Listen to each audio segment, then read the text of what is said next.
Hi, my name is Rebecca, and in today's lesson, I'm going to show you several different ways in which you can apologize to someone if you've done something wrong, and also what to say when someone says sorry to you.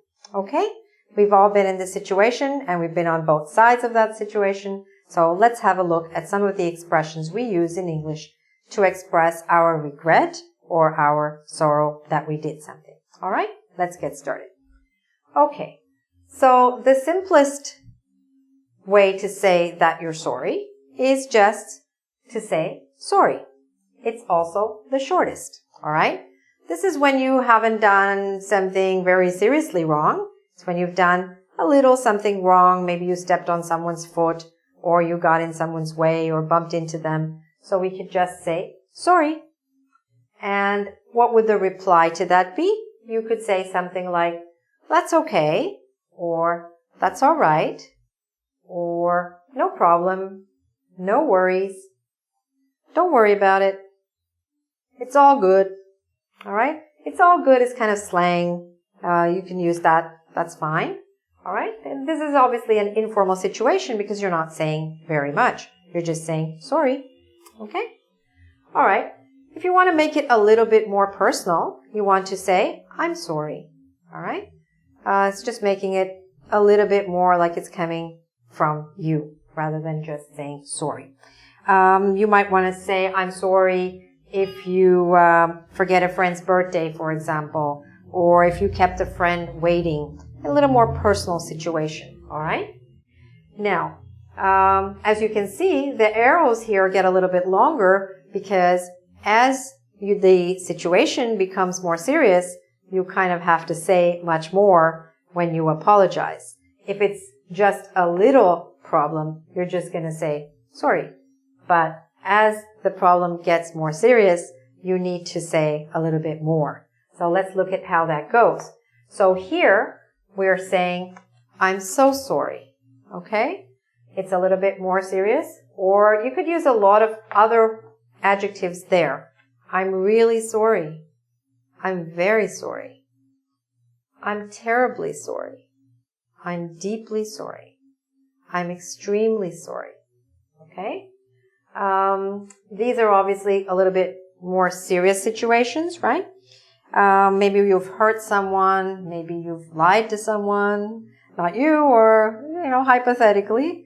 Or maybe somebody was betrayed. It's going to become a little bit more serious, right? And in that case, it's up to you how you respond, right? You could say, apology accepted.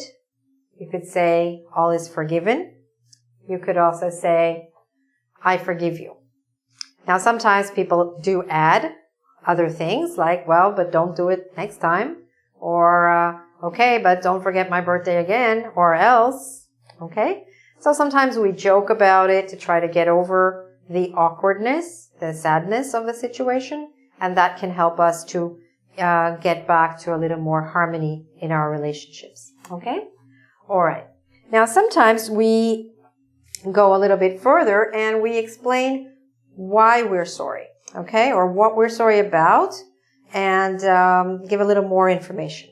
So you can do that in two ways. You could say, I'm sorry about the mess, for example, right? You made a mess in your room, so you say to your roommate, I'm sorry about the mess.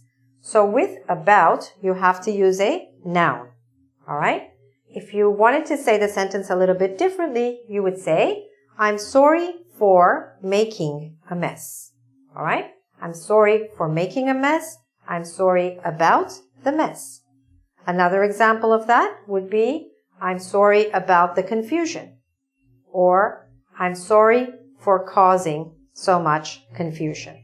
All right? You see the difference in these two situations. Okay. All right. Now, what do we do in a little more formal situation? Well, in a formal situation, you're going to have to use a different tone and some slightly different words. For example, my apologies. I apologize for ruining your carpet. Okay? Or my apologies for being late.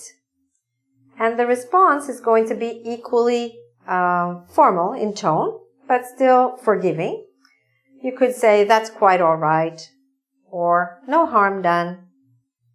No need to apologize. That's probably the nicest thing you could say to somebody who apologizes to you. No need to apologize. Let's say you were late and you say, my apologies for being late. The other person answers, no need to apologize. Come on in and join the party. Okay? Something like that. Now, there's also another situation, and this is a little bit different. This is when we use the term I'm sorry or sorry to sympathize with someone. Okay? Let me give you an example. I'm sorry you lost your job. Please let me know if I can help in any way. Right? So here, you haven't done anything wrong, but you're using the term sorry to express your sympathy to someone. Or, I'm so sorry for your loss. Is there anyone you'd like me to notify? Okay? This is obviously a very serious situation. Somebody has died. Somebody has passed away. So we say, I'm so sorry for your loss. And then usually we try to say a little something else. Is there anyone you'd like me to notify? Or, I'm sorry you've been unwell. How can I help? Okay? So I hope these important expressions will help you to improve the relationships you have in your personal life and in your professional life as well. Okay? If you'd like to do a quiz on this or many other topics in English, please go to our website, www.engvid.com. All right?